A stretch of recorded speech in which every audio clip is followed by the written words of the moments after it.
دہشت گرد ایک ایسے نوجوان کی داستان جس سے بچپن میں جائیداد، عیش و آرام، اپنوں کا پیار، رشتے چھین لیے گئے۔ حالات کے چنگل میں پھنس کر وہ جرائم کی دنیا میں داخل ہوا۔ محب وطن ہوتے ہوئے ملک دشمن قرار دیا گیا۔ انڈیا گیا تو قدم قدم پر موت نے گھیرا، مگر اس نے انڈیا میں انڈیا کی بینڈ بجائے رکھی۔ داستان کی طرف جانے سے پہلے چینل کو سبسکرائب کریں، لائک اور شیئر کر کے اپنی محبت کا ثبوت دیں۔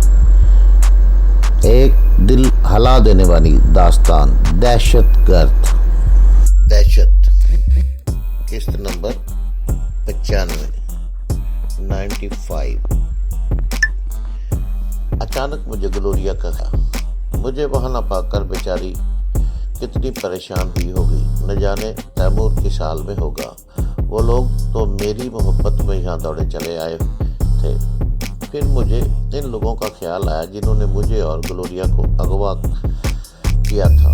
نہ جانے وہ لوگ کون تھے اور مجھ سے کس مائکرو فلم کا پتہ پوچھ رہے تھے۔ پھر درمیان میں منگل اور مرلی ٹپک پڑے، اوپر سے ان کے دشمن بھی آ گئے۔ مجھے منگل کے ساتھیوں پر بھی حیرت تھی کہ انہوں نے مڑ کر اس کی خبر بھی نہ لی۔ ان لوگوں کو یقیناً اس بوڑھے کی کٹیا کا علم ہوگا اور وہ لوگ اس بوڑھے کو بھی جانتے ہوں گے۔ پھر ابھی تک ان میں سے کوئی بھی یہاں تک کیوں نہیں آیا تھا؟ کیا منگل اور مرلی کے لیے اتنے ہی غیر اہم تھے ان کے لیے؟ میں سوچتا رہا اور الجھتا رہا۔ کٹیا میں ہٹ ہوئی تو میں نے سر گھما کر دیکھا۔ بوڑھا کٹیا میں داخل ہو رہا تھا۔ میں نے اس سے کہا، میں یہاں پڑے پڑے بیزار ہو گیا ہوں، مجھے کچھ دیر کے لیے باہر ہی لے چلو۔ بوڑھا میرے قریب آیا، سر سے پاؤں تک میرا جائزہ لیا، پھر بولا، جیون بھر میں پہلی دفعہ میرا اندازہ غلط ہوا ہے۔ میرا خیال تھا کہ تمہیں ٹھیک ہونے میں کم از کم 3 دن لگیں گے، مگر تم تو ایک ہی دن میں بالکل ٹھیک ہو گئے۔ چلو آؤ میرے ساتھ۔ بوڑھے نے یہ کہا تو میں پھرتی سے اٹھ بیٹھا۔ میں ڈرتے ڈرتے پیر زمین پر رکھے اور اپنے جسم کا بوجھ آہستہ آہستہ اس پر ڈالتے ہوئے اٹھ کھڑا ہوا۔ میں چند لمحے کھڑا رہا، پھر آہستہ آہستہ قدم اٹھاتا ہوا باہر نکل آیا۔ اپنے پیروں پہ چل کے اس وقت مجھے اتنی خوشی ہو رہی تھی کہ میری آنکھوں سے آنسو بہنے لگے۔ کوٹھیا سے باہر کا منظر بہت سہانا تھا۔ منگل میں دور دور تک چڑیوں کی چہکار سنائی دے رہی تھی۔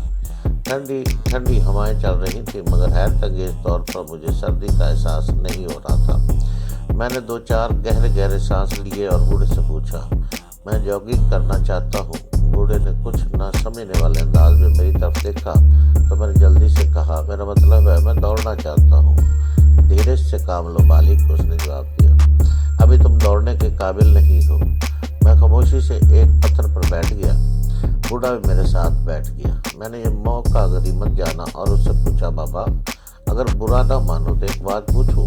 اس نے مسکراتے ہوئے اس بات میں سر ہلایا۔ اس کا انداز ایسا تھا جیسے اسے علم ہو کہ میں کیا پوچھنا چاہتا ہوں۔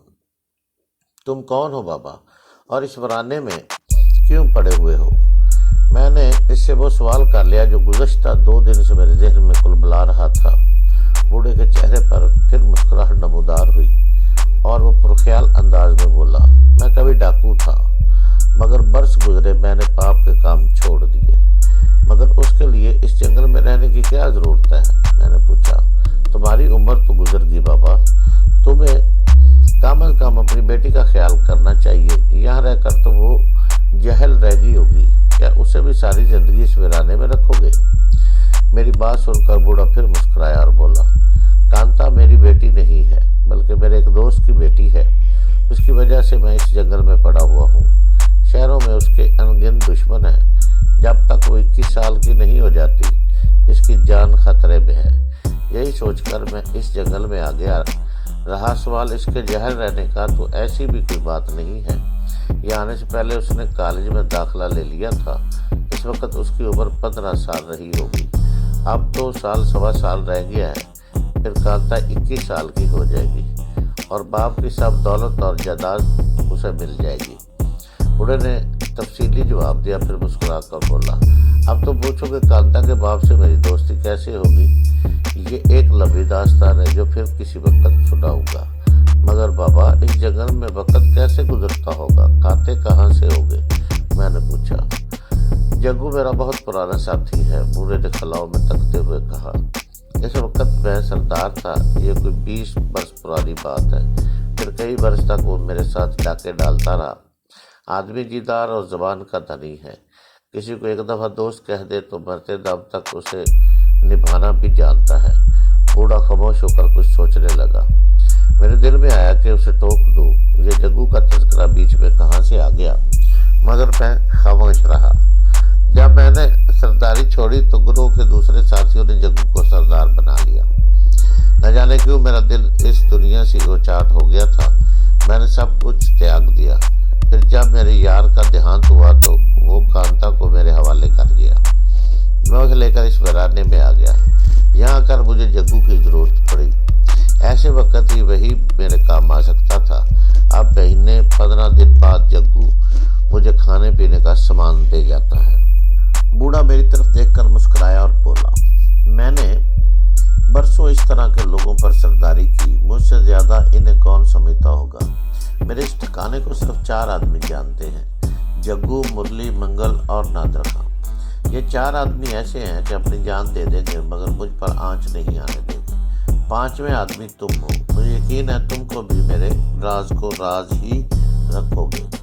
میں 5واں آدمی نہیں ہوں بابا، جو چوتھا ہی ہوں۔ مرلی تو اب رہا نہیں، اور تمہیں یقین کیوں ہے کہ میں تمہارے راز کو راز رکھوں گا؟ میں نے ہنس کر پوچھا۔ میں نے بھانت بھانت کا آدمی دیکھا ہے، میں بس شکل دیکھ کر بتا سکتا ہوں کہ کون کیسا ہے۔ اگر ایسا نہ ہوتا تو تم شاید اب تک زندہ بھی نہ ہوتے۔ تم نے یہ بتایا نہیں کہ سارا دن اس جنگل میں کیا کرتے رہتے ہو؟ میں نے پوچھا۔ میں یوگا میں مہارت رکھتا ہوں، پانی میں 2 گھنٹے تک غوطہ لگاتا ہوں، جڑی بوٹیاں ڈھونڈ کر ان سے دعائیں بناتا ہوں۔ نشانہ تو میرا پہلے ہی بہت اچھا تھا، اب اور بھی اچھا ہو گیا ہے۔ اڑتے ہوئے پرندے کو نشانہ بنا سکتا ہوں، خالی ہاتھ سے کم از کم 10 آدمیوں سے لڑ سکتا ہوں۔ اس کی بات سن کر مجھے بے اختیار ہنسی آ گئی، مگر میں ضبط کر گیا۔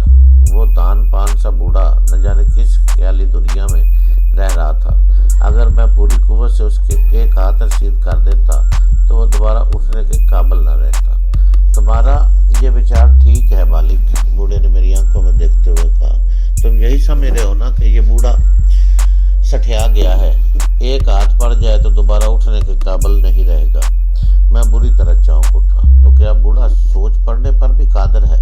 اس دوران میں پہلی دفعہ مجھے اس سے خوف محسوس ہوا۔ پھر اچانک مجھے یاد آیا کہ اس نے مجھے اور منگل کو کس آسانی سے اٹھا لیا تھا۔ میں نے جلدی سے اس کے آگے دونوں ہاتھ جوڑ دیے اور خجالت آمیز لہجے میں بولا، مجھے معاف کر دو بابا جی، میں بہت بس۔ بوڑھے نے مسکرا کر میری بات کاٹ لی۔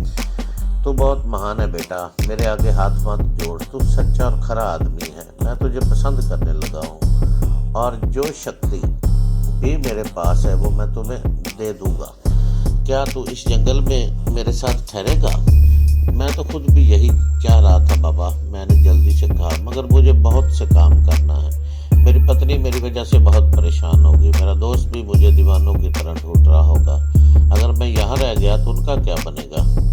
تو کھرا آدمی ضرور ہے، مگر اس وقت مجھ سے جھوٹ بول رہا ہے۔ بوڑھا پرسرار انداز میں مسکرایا۔ تیری سگائی نہیں ہوئی تو پتنی کہاں سے آ گئی؟ میں ایک مرتبہ پھر شرمندہ ہو گیا۔ وہ پرسرار بوڑھا تو دلوں کے بھید بھی جان لیتا تھا۔ میں نے دونوں ہتھیلیاں اس کے سامنے کر دی، مگر اس سے پہلے اس نے کہا، ذرا مجھے اپنے ہاتھ دکھا۔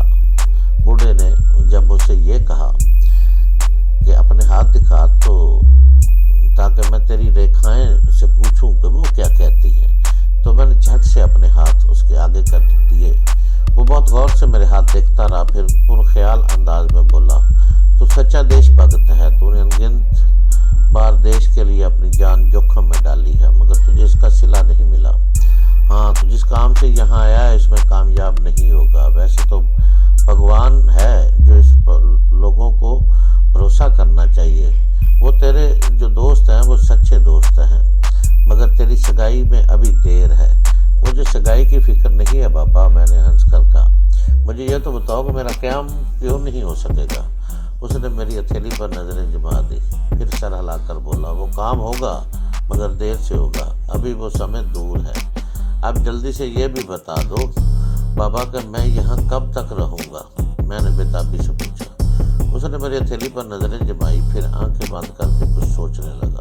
اچانک اس نے آنکھیں کھول دی اور عجیب سے لہجے میں بولا، اس سوال کا جواب تو مجھے بھی نہیں مل رہا۔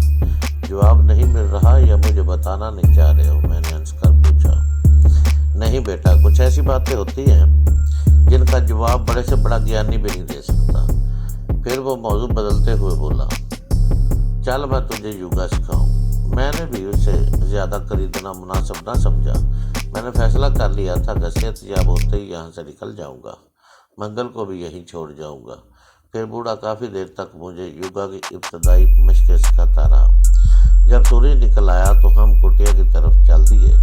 چلتے چلتے بوڑھے نے کہا، میں تجھے ایسی شکتی دوں گا کہ تو ہمیشہ مجھے یاد رکھے گا، مگر بیٹا اس شکتی کو ہمیشہ ظالم پہ استعمال نہ کرنا۔ پھر وہ چونک کر بولا، ہو سکتا ہے آج یا کل جگو یا نادر سامان لے کر یہاں آئے۔ تجھے کسی خاص چیز کی ضرورت ہو تو مجھے بتا دے، اگر چائے کافی مل جائے تو منگا لینا، ہاں سگریٹ بھی منگا لینا، بس مجھے اور کسی چیز کی ضرورت نہیں۔ مجھے منگل کی جیپ کہیں دکھائی نہیں دے رہی تھی۔ میں نے اس سے جیپ کے متعلق پوچھا تو اس نے بتایا کہ جیپ میں نے درختوں کے ایک جھنڈ میں چھپا دی ہے۔ منگل ابھی تک لمبی تانے سو رہا تھا۔ کانتا البتہ بیدار ہو گئی تھی اور گرما گرم پوریاں تل رہی تھی۔ اب مجھے کسی بات پر حیرت نہیں ہو رہی تھی۔ میں جان چکا تھا کہ کھانے پینے کا سامان جگو نے یہاں پہنچانا ہوتا ہے۔ پوری کھاؤ گے؟ کانتا پہلی دفعہ مجھ سے مخاطب ہوئی۔ اس کے چہرے پر بہت دلکش مسکراہٹ تھی۔ تمہارے ہاتھ سے تو آدھی بھی مل جائے تو غنیمت ہے، میں نے دل ہی دل میں کہا۔ پھر مسکرا کر بولا، یہاں تو جو کچھ تم کھلاؤ گے کھانا پڑے گا۔ ارے کھاؤ گے تو انگلیاں چاٹتے رہ جاؤ گے، میں نے آج حلوہ بھی بنایا ہے۔ تو پھر جلدی سے لاؤ، منگل چہ کر بولا۔ وہ نہ جانے کس وقت اٹھ کر بیٹھ گیا تھا۔ میری تو آنکھیں پوریوں کی خوشبو سے کھلی ہے۔ میں سمجھتا تھا کہ سپنے میں پوریاں دیکھ رہا ہوں، مگر یہاں تو سچ میں پوریاں تلی جا رہی ہیں۔ پھر وہ اچانک اچھل پڑا اور بولا، ارے کامران، تم اپنے پیروں پر چل رہے ہو؟ تم ٹھیک ہو گئے ہو؟